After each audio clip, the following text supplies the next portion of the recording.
मुँच कइले कइले बाड़े बड़ी छती रे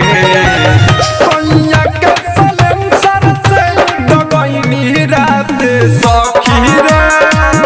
सैया के सलेंसर से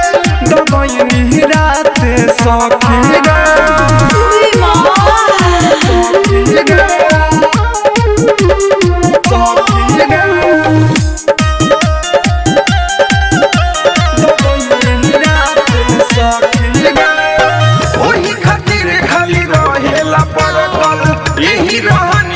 पानी हम हर कल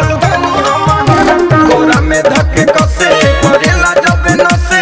चूस जाला सखी हो जवनिया के रसे रात भर फेरले कोयले बाड़े बड़ी अति रे सैया के सलेंसर से दगइनी रात सखी रे सैया के सलेंसर से दगइनी रात सखी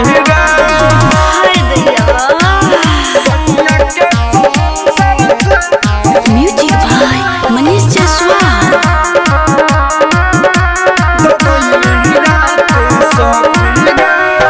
राइटर विकी गोली के बाउर बचा लो हो बुझे न दुख हमर में सलाल हो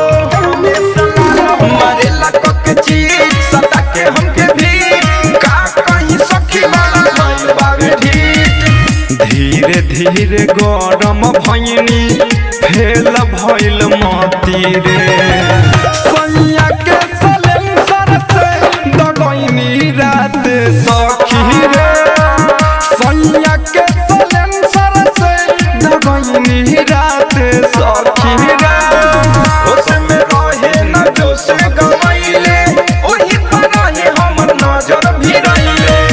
कमर मुँच कइले कइले बाड़े बड़ी छती रे सैया के सलेंसर से दगइनी रात सखी रे सैया के सलेंसर से